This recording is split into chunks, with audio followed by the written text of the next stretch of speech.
पन्हाळा तालुक्यात आनंद उत्सवात शैक्षणिक वर्षाचा शुभारंभ। पन्हाळा तालुक्यात नवीन शैक्षणिक वर्षाच्या पहिल्याच दिवशी विद्यार्थ्यांचं उत्साहात स्वागत करण्यात आलं। देवाळे येथील विद्यामंदिर शाळेत इयत्ता 1ली ते 4थीच्या विद्यार्थ्यांची बैलगाडीमधून मिरवणूक काढण्यात आली। विद्यार्थ्यांचे औक्षण करून त्यांना शालेय साहित्याचं वाटप करण्यात आले। यावेळी मुख्याध्यापिका शोभा दुर्गी, देवाळे गावचे सरपंच वसंत थोरात, सदस्य युवराज चव्हाण, किरण मांगलेकर यांच्यासह ग्रामस्थ उपस्थित होते।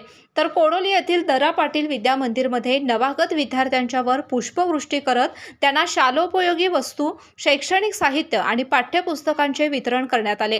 कार्यक्रमाला मुख्याध्यापिका राजश्री राजेंद्र पाटील, कोडोली विभाग शिक्षण संघाचे अध्यक्ष अजिंक्य अशोकराव पाटील, वसंत पाटील, रवी इंगवले तसेच शिक्षक, शिक्षकेतर कर्मचारी आणि संस्थेचे पदाधिकारी उपस्थित होते। बैलगाडी मिरवणूक, औक्षण, पुष्पवृष्टी आणि भेटवस्तूमुळे विद्यार्थ्यांचा शाळेतील पहिला दिवस आनंददायी ठरला असून शिक्षणाविषयीचा उत्साह अधिक वाढल्याचं पाहायला मिळालं। स्वाद गोकुळचा, आस्वाद परंपरेचा, गोकुळ आईस्क्रीम सोबती प्रत्येक क्षणाचा। गोकुळ आईस्क्रीम